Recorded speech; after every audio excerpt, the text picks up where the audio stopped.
Hi guys, good morning.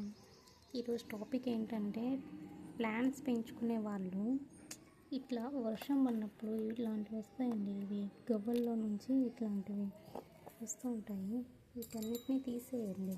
లేదంటే మనం ఇచ్చే పోషకాలన్నిటిని కూడా ఇవి మట్టిలో నుంచి తినేస్తాయండి.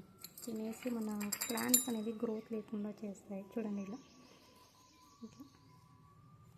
ఇవి పైకి కూడా పాకుతాయండి. పాకేసి ఇలా తినేస్తాయి. లీవ్స్ అన్నీ తినేస్తాయి. చూడండి, వర్షానికి ఏమో చాలా వచ్చాయి. చూడండి, ఇవన్నీ మనము తీసేసుకోవాలి. చూడండి, ఇవన్నీ కలెక్ట్ చేశాను, ఎన్ని వచ్చాయి.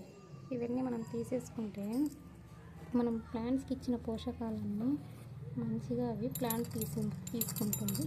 లేదంటే ఇవి తినేసి ప్లాంట్ అనేది గ్రోత్ ఉండదు. వర్షం పడినప్పుడు జాగ్రత్తగా ఇలాంటివి ఏదన్నా ఉంటే వెంటనే కనిపించినట్లు తీసేసుకోండి. ఓకే అండి, ఈ చిన్న వీడియో మీకు ఏమైనా హెల్ప్ఫుల్గా అనిపించినట్లయితే లైక్ చేసి షేర్ చేయండి, సబ్స్క్రైబ్ చేసుకోండి. Thank you to all.